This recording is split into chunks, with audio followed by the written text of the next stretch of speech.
현관 초인종 소리에 이유 없이 섬찟한 느낌이 들었습니다. 누구세요? 문을 여는 순간 저는 그 자리에 얼어붙었어요. 숨이 멎는 것 같았습니다.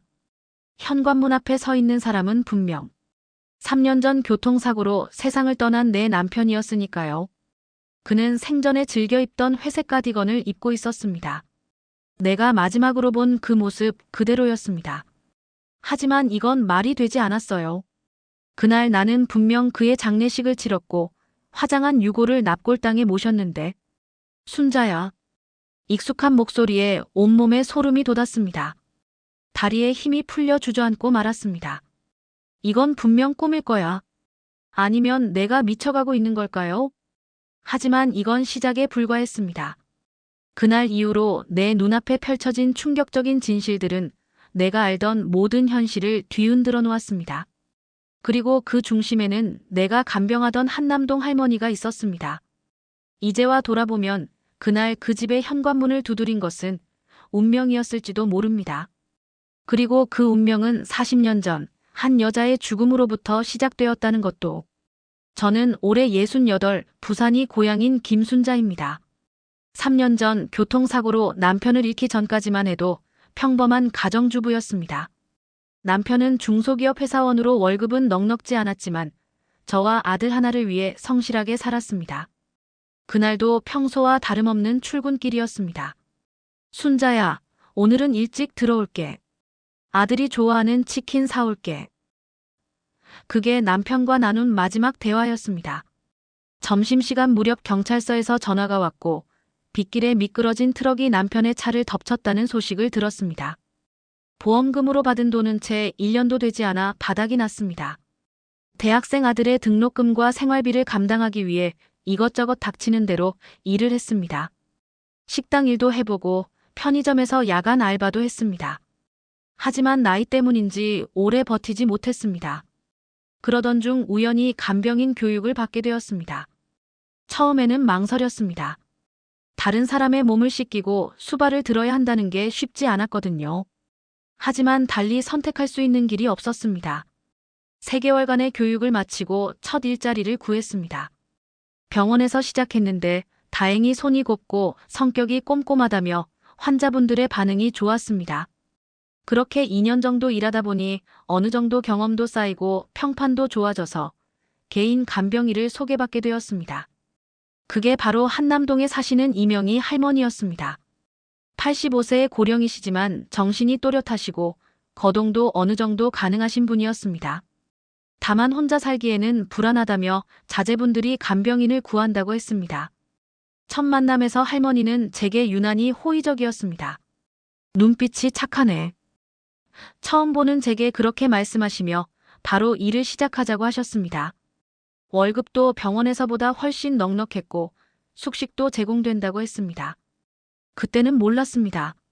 그 집에 들어가면서 저의 인생이 완전히 뒤바뀌게 될 거라는 것을. 남편의 죽음이 단순한 사고가 아니었다는 것도, 그리고 제가 마주하게 될 충격적인 진실도요. 지금도 그날을 생각하면 온몸에 한기가 돕니다. 할머니의 부탁으로 제 집에 들렀다가 다시 그 집을 방문했을 때 현관문을 열고 나온 사람은 3년 전 세상을 떠난 제 남편이었으니까요. 이명희 할머니의 집은 한남동 언덕 위에 자리 잡은 오래된 양옥집이었습니다. 처음 방문했을 때부터 이상하게 마음이 쓸쓸해지는 집이었어요.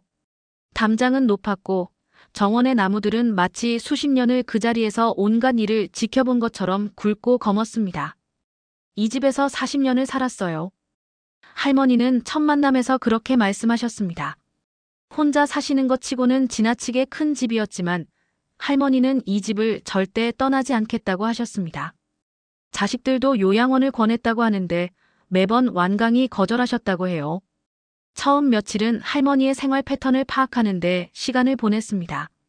아침 6시에 일어나셔서 정원을 거니시고 점심 식사 후에는 반드시 2층 서재에서 시간을 보내셨어요. 저녁에는 TV를 보시다가 구시면 어김없이 취침하셨습니다. 특이한 점은 할머니가 혼자만의 습관처럼 중얼거리는 말들이었어요. 아직 시간이 남았어. 조금만 더. 이런 말씀들을 자주 하셨는데 처음에는 치매의 초기 증상인가 걱정했습니다. 하지만 할머니의 판단력은 놀라울 정도로 정확했어요. 주식과 부동산 투자를 직접 하고 계셨고 매일 경제신문을 꼼꼼히 읽으셨습니다. 은행 업무도 직접 보실 정도로 정신이 맑으셨죠. 한 가지 이상했던 건 할머니가 저의 신상에 대해 이미 많이 알고 계셨다는 점이었어요. 부산이 고향이시죠? 남편분이 3년 전에 돌아가셨다면서요. 제가 말씀드린 적 없는 내용들을 마치 오래전부터 알고 계셨던 것처럼 말씀하셨습니다. 그때 알았어야 했나 봅니다. 왜 하필 저를 선택하셨는지, 왜 다른 간병인들은 이 집에서 얼마 못 버티고 나갔는지를. 하지만 당시 저는 너무 절박했습니다. 아들의 등록금을 마련해야 했고 생활비도 필요했으니까요. 할머니는 저를 각별히 아끼셨습니다. 며느리처럼 대해주시면서도 가끔은 마치 오래된 죄책감이라도 있는 듯한 눈빛으로 저를 바라보셨어요. 순자 씨, 당신이 이해할 수 있을까요? 그런 말씀을 툭툭 던지시곤 했습니다. 일을 시작한 지 한 달쯤 지났을 때였습니다. 할머니께서 처음으로 부탁을 하셨어요. 순자 씨, 집에 가서 옷을 좀 가져다 주시겠어요? 그때만 해도 저는 몰랐습니다. 그 부탁이 제 인생을 완전히 뒤바꿔 놓을 거라는 것을. 할머니의 이상한 행동은 조금씩 눈에 띄기 시작했습니다. 가장 먼저 발견한 것은 할머니가 매일 밤 12시에 일어나 2층 서재에 올라가신다는 점이었습니다. 처음에는 우연히 화장실에 가다가 발견했는데 그 후로 계속 관찰해보니 매일 같은 시간에 반복되는 일과였습니다. 서재에서는 늘 누군가와 대화를 나누시는 것 같았어요. 한밤중에 들리는 할머니의 웃음소리는 왜인지 모르게 소름이 돋았습니다. 당신 오늘도 왔네요. 기다렸어요. 이런 독백 같은 대화가 자주 들렸죠. 하지만 막상 제가 2층에 올라가면 할머니는 혼자였고 서재는 언제나 깔끔하게 정돈되어 있었습니다. 또 하나 이상했던 건 할머니가 가끔 저를 다른 이름으로 부르신다는 거였어요. 영희야 하고 부르시다가 화들짝 놀라시며 순자 씨 미안해요 하고 정정하시곤 했습니다. 나중에 알게 됐지만 영희는 할머니의 동생 이름이었대요. 40년 전에 돌아가셨다고 합니다. 식사 준비를 할 때면 늘 두 사람 몫을 차리시려 했습니다. 제가 할머니, 저는 제가 따로 먹을게요. 라고 말씀드려도 아니야. 이따가 오실 분이 있어. 라고 하셨죠. 하지만 결국 그 자리에 앉는 사람은 아무도 없었습니다. 정원 가꾸기도 특이했어요. 매일 아침 비슷한 시간에 나가셔서 특정한 나무 앞에서 오래도록 서 계셨습니다. 마치 누군가와 대화를 나누듯 고개를 끄덕이기도 하고 가끔은 눈물을 흘리시기도 했죠. 그 나무 아래에는 항상 신선한 국화꽃이 놓여 있었습니다. 날씨와 상관없이 창문을 열어두는 습관도 있으셨어요. 한겨울에도 2층 서재의 창문은 항상 열려 있었습니다. 누군가 들어올 수 있게 해둬야 해요. 라는 게 할머니의 설명이었죠. 그래서 밤이면 늘 찬 기운이 집안에 가득했습니다. 가장 이해할 수 없었던 건 매달 음력 보름날이면 집안 곳곳에 향을 피우고 제사상처럼 음식을 차려놓는 일이었습니다. 할머니, 제사 지내시는 건가요? 여쭤보면 아니에요. 그냥 손님 접대하는 거예요. 라고 답하셨죠. 하지만 그 손님을 본 사람은 아무도 없었습니다. 할머니의 방에는 낡은 사진첩이 있었는데 절대로 만지지 못하게 하셨어요. 한 번은 실수로 제가 청소하다가 건드렸는데 그때 유일하게 할머니가 화를 내셨습니다.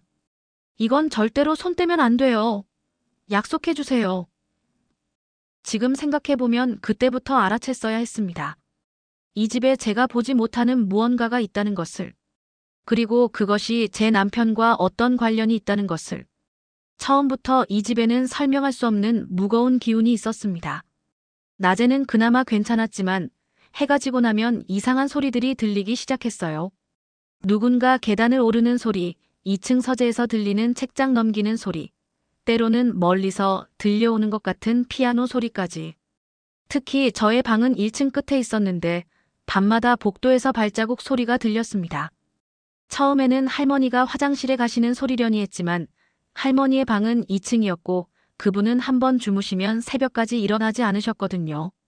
게다가 그 발자국 소리는 항상 제 방 앞에서 멈췄다가 사라졌습니다. 집안의 온도도 이상했어요. 한여름에도 특정 공간은 유난히 서늘했고 겨울에는 보일러를 켜도 따뜻해지지 않는 구석이 있었습니다.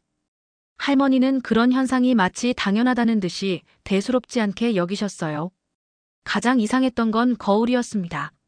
집안의 모든 거울은 검은 천으로 가려져 있었어요. 할머니, 왜 거울을 가리고 계세요? 여쭤보면 보여서는 안 되는 게 있단다. 라고 말씀하시곤 했습니다. 한 번은 제가 화장실 거울에 천을 살짝 들춘 적이 있는데 그날 밤 끔찍한 악몽을 꿨습니다. 장롱이나 서랍에서는 오래된 남성용 옷들이 나왔어요. 할머니는 홀로 사신다고 했는데 왜 남자 옷들이 있는지 이해할 수 없었습니다. 더 이상한 건 그 옷들이 마치 누군가가 방금 전까지 입었던 것처럼 따뜻하다는 거였어요. 밤이면 창문 너머로 정원의 나무들이 이상한 그림자를 만들었습니다. 바람이 불지 않는데도 나뭇가지가 흔들리는 것 같았고 때로는 누군가가 나무 사이에 서 있는 것처럼 보이기도 했어요. 특히 할머니가 아침마다 들리시는 그 나무 앞에서는 더욱 그랬습니다. 집안 곳곳에는 이상한 부적들이 붙어 있었어요. 문틀 위, 창문 가장자리, 심지어 거울 뒤에도요. 하지만 그것은 무언가를 쫓아내기 위한 부적이 아니라 오히려 붙잡아두기 위한 것처럼 보였습니다. 가끔 밤중에 깨면 누군가가 제 방을 들여다보는 것 같은 기분이 들었어요.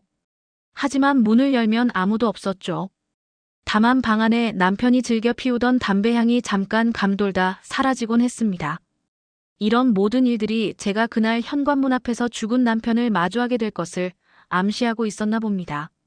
하지만 그때의 저는 그저 피곤해서 그런가 보다 혹은 스트레스 때문이겠지 하며 넘겼죠. 현실에서는 있을 수 없는 일이라고 생각했으니까요. 남편과 관련된 첫 번째 이상 징후는 할머니의 서재에서 시작되었습니다. 어느 날 할머니의 부탁으로 서재 청소를 하게 되었는데 책장 뒤쪽에서 낡은 신문 스크랩을 발견했습니다. 3년 전 남편의 교통사고 기사였어요. 손이 떨렸습니다. 어떻게 할머니가 이 기사를 가지고 있을 수 있죠? 더구나 그 기사는 제가 알고 있던 것과는 조금 달랐어요. 제가 들었던 사고 내용은 빗길에 미끄러진 트럭이 남편의 차를 덮쳤다는 거였는데 기사에는 원인 불명의 단독 사고라고 적혀 있었습니다. 그 옆에는 남편의 장례식장 사진도 있었어요. 하필 제가 조문객들에게 인사하는 모습이 찍힌 사진이었는데 그 뒤로 희미하게 할머니로 보이는 분이 서 있었습니다. 당시에는 전혀 기억에 없던 모습이었어요. 이걸 발견했군요. 갑자기 들린 할머니의 목소리에 저는 깜짝 놀랐습니다. 죄송해요, 할머니. 청소하다가 우연히. 괜찮아요. 언젠가는 보게 될 거였으니까. 할머니의 표정이 무척 심각해 보였습니다. 마치 오래도록 준비해온 이야기를 꺼내려는 것처럼요. 하지만 그때 갑자기 1층에서 쿵 하는 소리가 들렸고 할머니는 서둘러 서재를 나가셨습니다. 그날 밤 더 이상한 일이 일어났어요. 제 방에서 잠들기 전에 남편이 쓰던 손목시계에 똑딱거리는 소리가 들렸거든요. 하지만 그 시계는 분명 사고 후에 제가 집에 잘 보관해 두었을 텐데. 자정이 되자 2층에서 들리는 발자국 소리와 함께 누군가가 계단을 내려오는 소리가 들렸습니다. 평소와 다른 발자국 소리였어요. 할머니의 가벼운 발걸음이 아닌 남자의 발소리 같았습니다. 용기를 내어 방문을 살짝 열어보았죠. 어둠 속에서 누군가가 서 있는 것이 보였어요. 키도 비슷하고 체격도 비슷했습니다. 그리고 그 사람이 천천히 돌아보는 순간 으악! 저도 모르게 비명을 질렀고 할머니가 급하게 내려오셨습니다. 순자 씨, 괜찮아요? 방금 거기에. 하지만 복도에는 아무도 없었어요. 이제 곧이에요. 할머니가 의미심장하게 말씀하셨습니다. 무엇이 곧이요? 당신이 알아야 할 진실이요. 하지만 아직은 때가 아니에요. 그날 이후로 저는 밤마다 남편의 흔적을 느끼기 시작했습니다. 그의 향수 냄새, 발자국 소리, 때로는 그가 즐겨 부졌던 노래까지. 마치 그가 이 집 어딘가에 있는 것 같았어요. 하지만 그건 불가능한 일이었습니다. 적어도 그때까지는요. 어느 날 저녁 할머니가 갑자기 과거 이야기를 꺼내셨습니다. 평소와 다르게 소주를 한 병 꺼내시더니 천천히 말씀을 시작하셨어요. 이 집은 40년 전에 지어졌어요. 그때만 해도 이 동네에는 집이 많지 않았죠. 내 남편이 이 집을 지을 때 특별히 신경을 많이 썼어요. 특히 2층 서재는 남편의 취향대로 모든 것을 꾸몄죠. 할머니의 눈빛이 멀어졌습니다. 마치 40년 전에 그때로 돌아간 것처럼요. 우리 부부는 아이가 없었어요. 대신 동생 영희를 무척 예뻐했죠. 영희는 24살에 교통사고로 죽었어요. 그 애를 잃고 나서 남편이 달라졌어요. 매일 밤 서재에 틀어박혀서 뭔가를 연구하기 시작했죠. 할머니는 잠시 말을 멈추고 소주를 한 잔 더 드셨습니다. 어느 날은 죽은 사람과 다시 만날 수 있는 방법을 찾았다고 하더군요. 처음엔 미친 소리라고 생각했죠. 하지만 정말로 영희가 보이기 시작했어요. 처음에는 꿈에서, 그 다음에는 현실에서 할머니의 손이 떨리기 시작했습니다. 남편은 점점 더 깊이 빠져들었어요. 시간과 공간 사이의 문이라나, 뭐라나, 그런 말을 자주 했죠. 하지만 대가가 너무 컸어요. 한 사람을 이쪽으로 데려오려면 다른 한 사람이 저쪽으로 가야 한다고. 저쪽이라뇨, 할머니? 죽은 자들의 세계예요. 결국 남편은 스스로 그곳으로 갔어요. 영희를 이쪽으로 보내기 위해서. 할머니의 눈에서 눈물이 흘렀습니다. 하지만 그게 끝이 아니었어요. 이 집은 이제 두세 개의 경계가 되어버렸어요. 특별한 날이면 저쪽 사람들이 이쪽으로 올 수 있고 이쪽 사람들도 저쪽으로 갈 수 있게 됐죠. 그래서 다른 간병인들이 오래 못 버티고 나갔던 건가요? 네. 그들은 감당하지 못했죠. 하지만 순자 씨는 달라요. 당신에겐 이유가 있으니까. 할머니는 더 이상 말씀하지 않으셨습니다. 하지만 그날 밤, 제 방에서 남편의 목소리가 들렸어요. 순자야. 그때까지만 해도 저는 몰랐습니다. 제가 이 집에 오게 된 것이 우연이 아니었다는 것을. 그리고 할머니가 저를 선택한 데에는 특별한 이유가 있었다는 것을. 그날은 평소와 같은 오후였습니다. 할머니께서 갑자기 제 집에 가서 옷을 가져와 달라고 하셨어요. 꼭 지금 가야 해요. 해지기 전에 돌아오세요. 할머니의 말씀에는 평소에는 없던 다급함이 묻어 있었습니다. 집에 도착해서 옷을 챙기는데 문득 서랍장 깊숙이 보관해둔 남편의 유품이 생각났어요. 왠지 모르게 그의 사진이라도 한번 보고 싶어졌습니다. 서랍을 열자 남편의 마지막 모습이 담긴 사진이 보였어요. 그런데 이상하게도 사진 속 남편의 모습이 흐릿해져 있었습니다. 서둘러 할머니 집으로 돌아왔어요. 현관벨을 누르자마자 느꼈습니다. 뭔가 다르다는 걸요. 평소 같으면 할머니가 문을 열어주시는데 이상하게도 아무 반응이 없었어요. 다시 한번 벨을 누르려는 순간 철컥 하는 소리와 함께 문이 열렸습니다. 순자야. 숨이 멎는 것 같았어요. 제 앞에 서 있는 사람은 분명 3년 전 세상을 떠난 제 남편이었으니까요. 똑같은 모습, 똑같은 목소리. 심지어 그가 즐겨 입던 회색 카디건까지 그대로였습니다.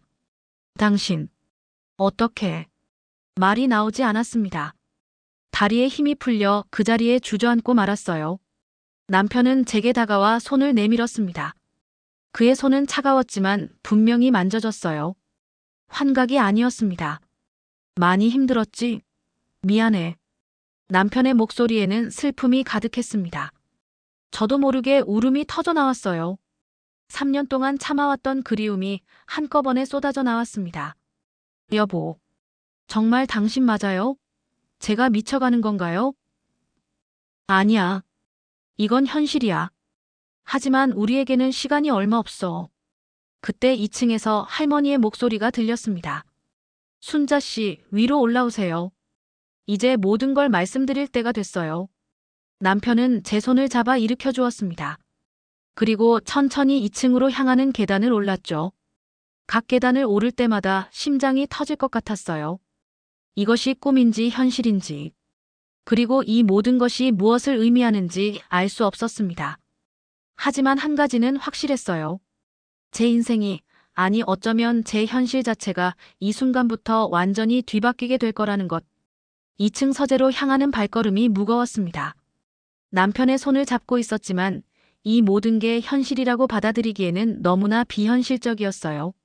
머릿속이 혼란스러워 아무 생각도 할 수 없었습니다. 서재에 들어서자 할머니는 이미 기다리고 계셨어요. 평소와는 다른 무거운 표정이셨습니다.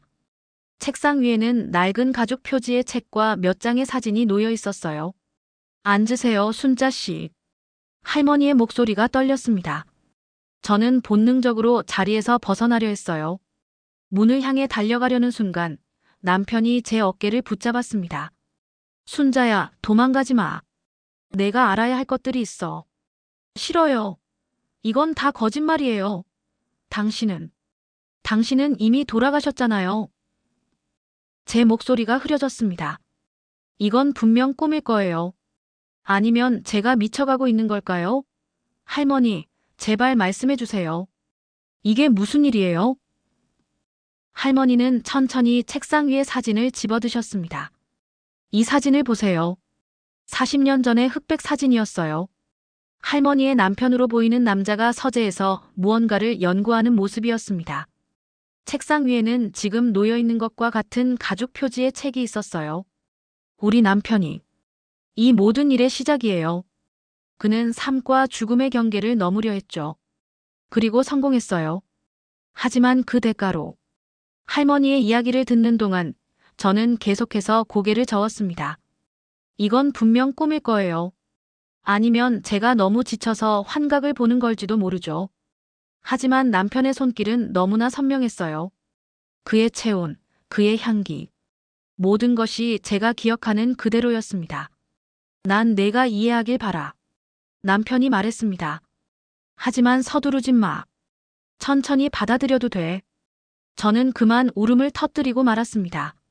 현실을 부정하고 싶었지만 동시에 남편과 다시 만난 이 순간이 영원히 지속되기를 바랐어요. 이 모순된 감정이 저를 더욱 혼란스럽게 만들었습니다. 시간이 얼마 없어요. 할머니가 창밖을 바라보며 말씀하셨습니다. 해가 지기 전에 모든 것을 설명해 드려야 해요. 그때까지도 저는 이 모든 것이 악몽이길 바랐습니다. 하지만 이미 저는 알고 있었어요. 이것이 현실이라는 것을. 그리고 이제 돌이킬 수 없는 어떤 일이 시작되었다는 것을. 40년 전 우리 남편은 이 책을 발견했어요. 할머니가 가죽 표지의 책을 조심스럽게 펼치셨습니다. 동양의 어느 절에서 가져온 것이라고 했죠. 삶과 죽음의 경계를 넘는 방법이 적혀 있다고. 처음에는 그저 호기심이었어요. 하지만 동생 영희가 사고로 죽고 난 후 남편은 완전히 달라졌어요. 할머니의 목소리가 떨렸습니다. 영희를 되살리기 위해 밤낮으로 연구했죠. 그러다 마침내 성공했어요. 하지만 대가가 너무 컸어요. 한 영혼을 이승으로 데려오려면 다른 영혼이 저승으로 가야 했거든요. 저는 할머니의 말씀을 들으며 남편의 손을 꼭 잡고 있었습니다. 차가웠지만 분명 실제 않은 감촉이었어요. 우리 남편은 자발적으로 저승으로 갔어요. 영희를 살리기 위해서. 하지만 그게 끝이 아니었죠. 이 집은 이제 두세 개의 경계가 되어버렸어요. 음력 보름이나 특별한 날에는 저승의 사람들이 이승으로 올 수 있게 됐죠. 그럼 제 남편도. 네. 당신 남편의 죽음은 우연이 아니었어요, 순자 씨. 할머니의 고백에 온몸이 얼어붙는 것 같았습니다. 사실 당신 남편은 우리 영희의 아들이에요. 영희가 이승으로 돌아온 후 낳은 아이. 하지만 그 아이는 태어나면서부터 운명이 정해져 있었죠. 언젠가는 저승으로 가야 한다는.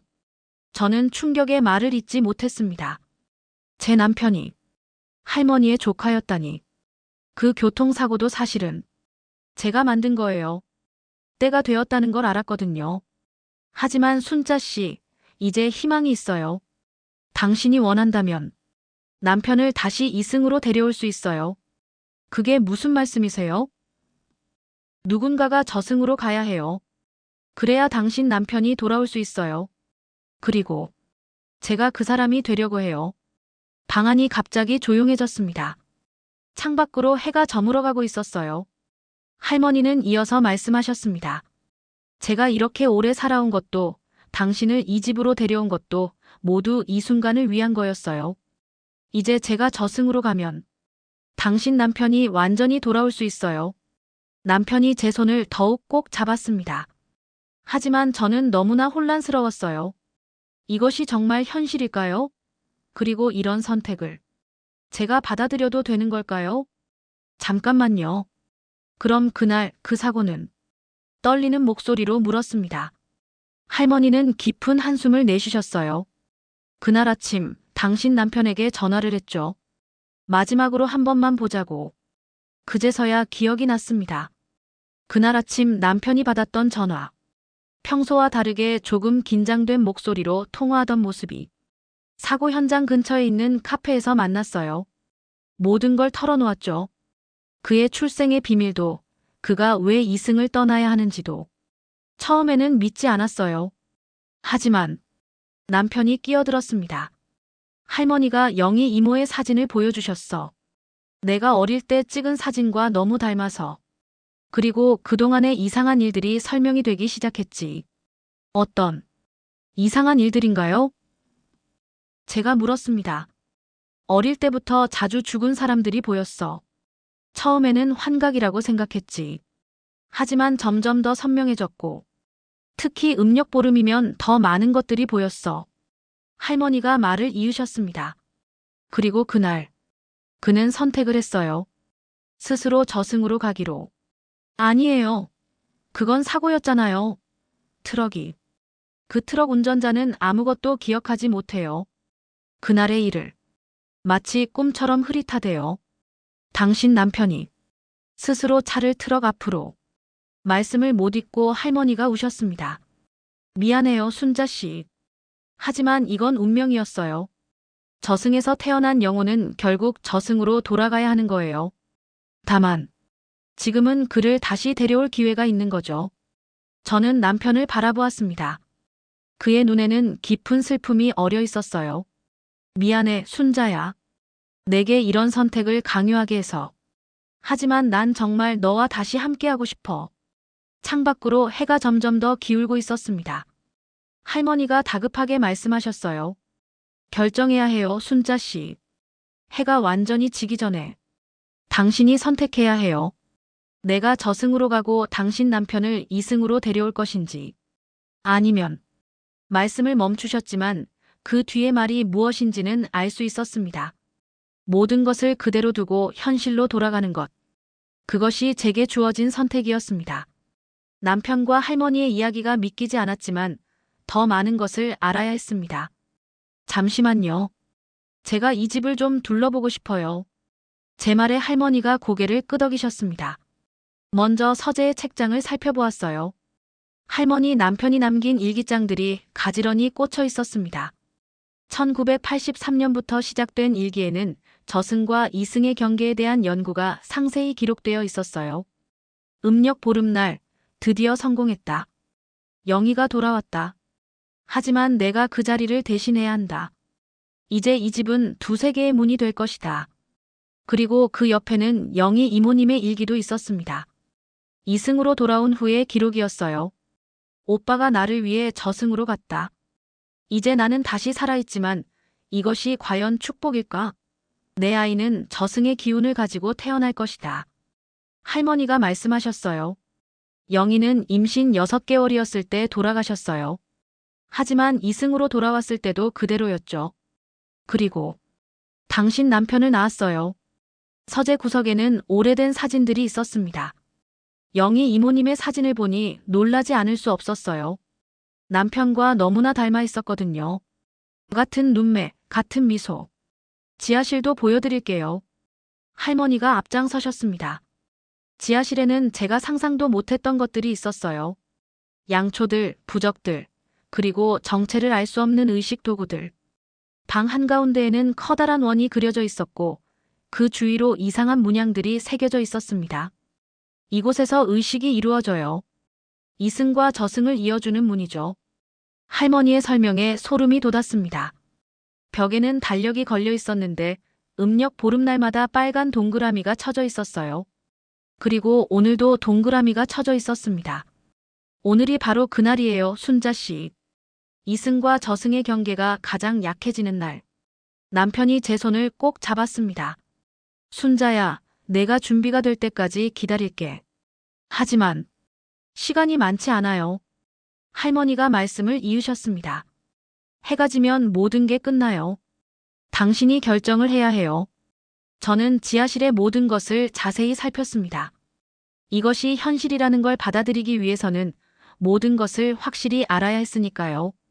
그리고 그 과정에서 제가 미처 몰랐던 더 충격적인 사실들을 발견하게 될 줄은 몰랐습니다.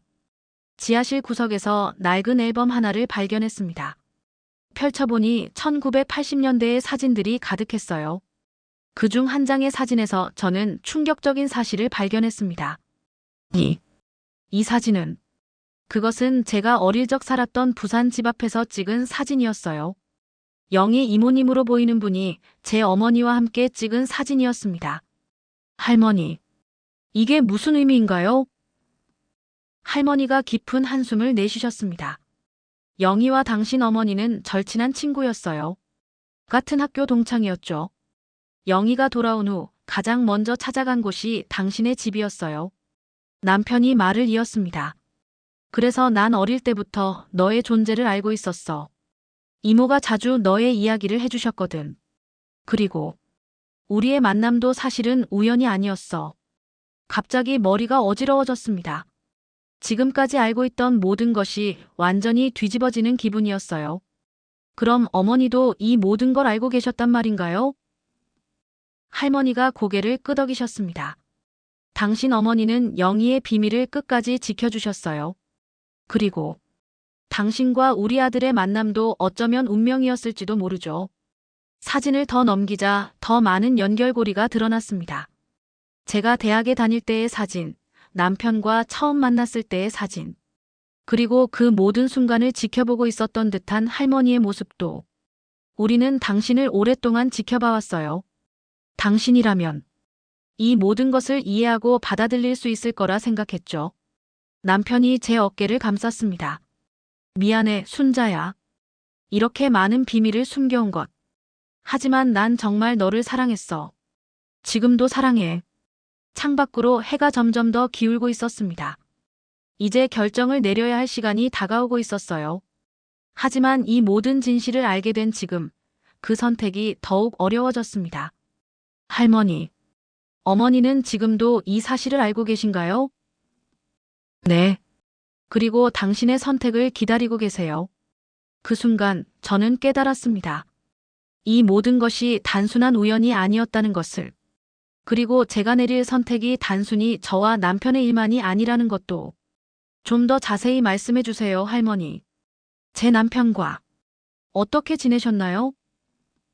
떨리는 목소리로 물었습니다. 할머니의 눈에 눈물이 고였습니다.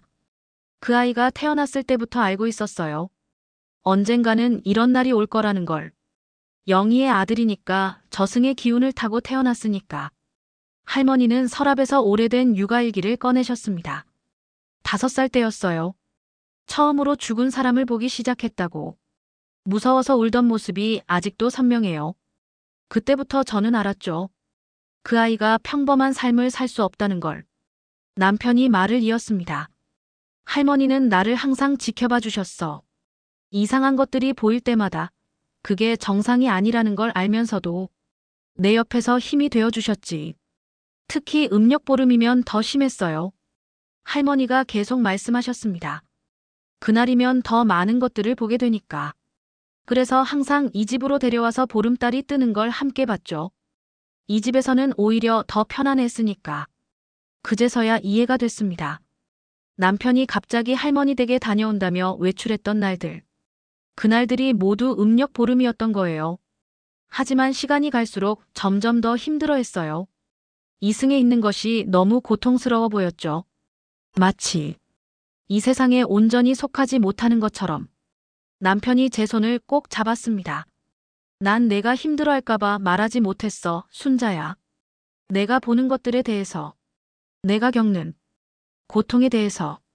하지만 이제는 더 이상 숨기고 싶지 않아. 그래서 그날 사고를. 네.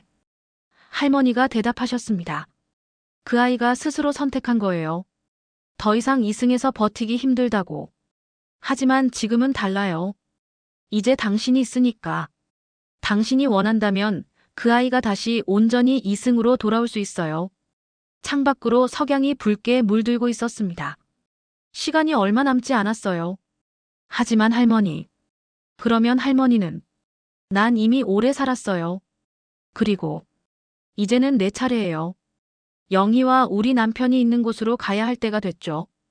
그때 멀리서 종소리가 들려왔습니다. 해가 저물기 시작했다는 신호였어요. 해가 저물어가는 창밖을 바라보며 할머니가 마지막 이야기를 시작하셨습니다.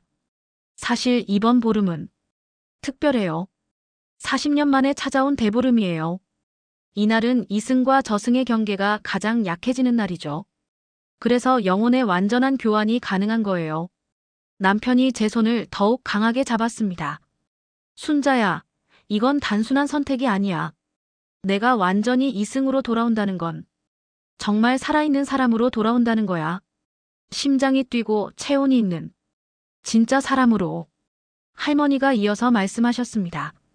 하지만 그만큼의 대가가 필요해요. 제가 완전히 저승으로 가야 해요. 다시는 돌아올 수 없는 곳으로. 그때 갑자기 지하실의 공기가 차가워졌습니다. 바닥에 그려진 원이 희미하게 빛나기 시작했어요. 시작됐어요. 할머니의 목소리가 떨렸습니다. 그리고 그때 더 충격적인 광경을 목격했습니다. 원 안에서 흐릿한 모습들이 나타나기 시작한 거예요. 할머니의 남편으로 보이는 남자와 영희 이모님의 모습이었습니다. 오빠, 언니. 할머니가 떨리는 목소리로 부르셨습니다. 저는 그제서야 완전한 진실을 깨달았습니다. 이 모든 것이 단순한 선택의 문제가 아니었어요. 이건 40년 동안 이어져 온 한 가족의 이야기였고 사랑과 희생의 대가였던 거예요. 순자 씨. 영희 이모님의 목소리가 희미하게 들려왔습니다. 미안해요. 우리 아들을 이렇게 만든 것. 하지만 이제 당신이 선택할 수 있어요. 우리가 저지른 실수를 바로잡을 수 있는 기회예요. 남편이 제 앞에 무릎을 꿇었습니다. 순자야. 난 내 선택을 존중할게. 내가 어떤 결정을 하든. 난 널 사랑해. 창밖은 이제 완전히 어두워지기 직전이었습니다. 마지막 선택의 순간이 다가오고 있었어요. 원한의 빛이 점점 더 강해졌고 저는 마침내 결정을 내려야 했습니다.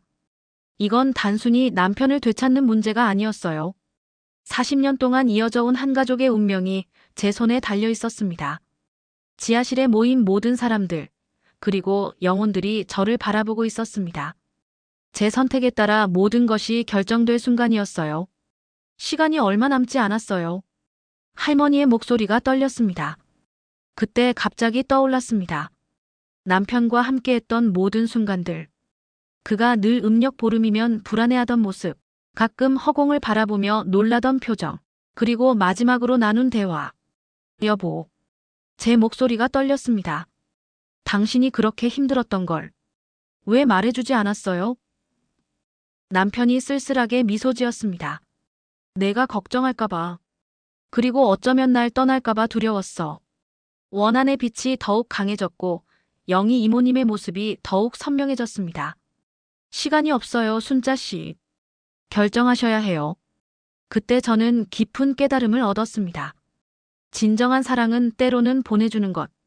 그리고 우리가 진정으로 사랑하는 사람을 위해서는 그들의 고통을 이해하고 받아들여야 한다는 것을. 할머니. 제가 입을 열었습니다. 죄송해요.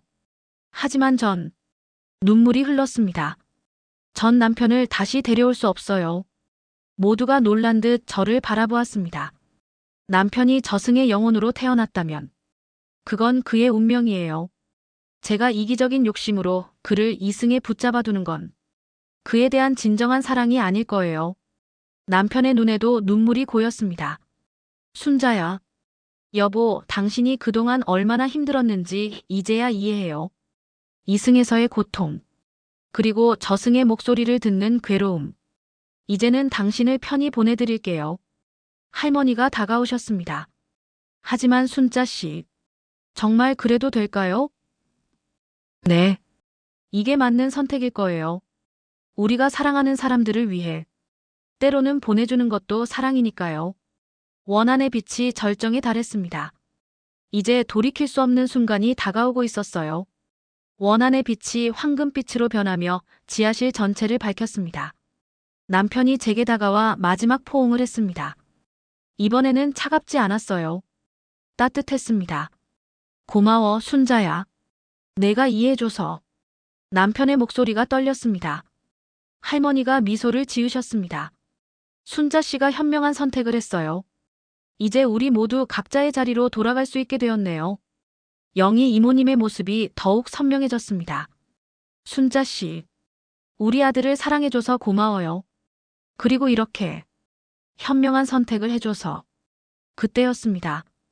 갑자기 원안에서 강한 바람이 불어오기 시작했어요. 마치 작은 회오리 바람처럼 돌더니 남편의 모습이 점점 투명해지기 시작했습니다. 이제 가야 할 시간이에요. 할머니가 말씀하셨습니다. 남편이 마지막으로 제 손을 잡았습니다. 순자야, 널 만난 건 내 인생에서 가장 행복한 순간이었어.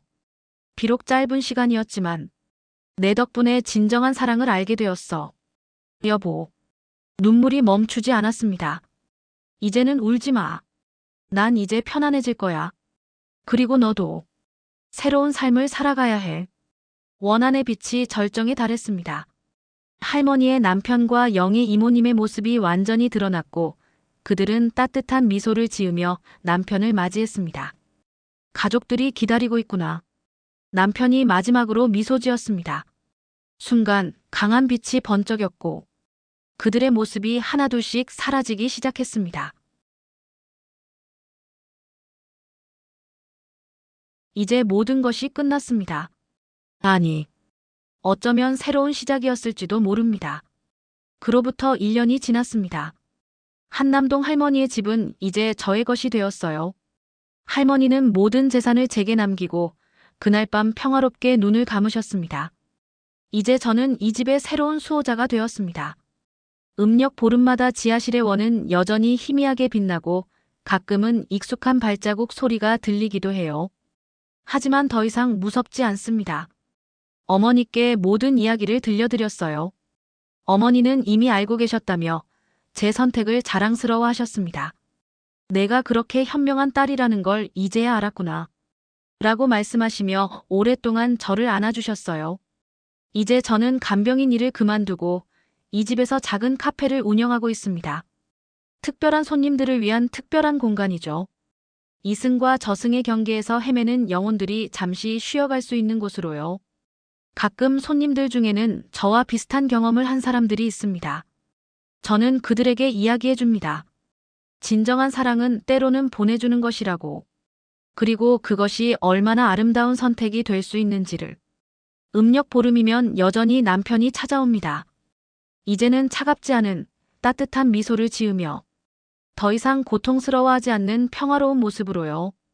우리는 함께 차를 마시며 이야기를 나눕니다. 행복해 보이네요. 제가 말하면 남편은 미소를 지으며 대답합니다. 너도 행복해 보여, 순자야. 이제 저는 압니다. 사랑은 결코 사라지지 않는다는 것을. 단지 그 형태가 변할 뿐이라는 것을. 그리고 때로는 그 변화를 받아들이는 것이 가장 큰 사랑이 될 수 있다는 것을. 창밖으로 보름달이 떴습니다. 오늘도 어딘가에서 누군가가 선택의 기로에 서 있을지도 모르겠네요. 저는 그들도 언젠가는 깨달을 거라고 믿습니다. 진정한 사랑의 의미를. 그리고 이 이야기는 계속될 것입니다. 이승과 저승의 경계에서 영원한 사랑의 이야기로.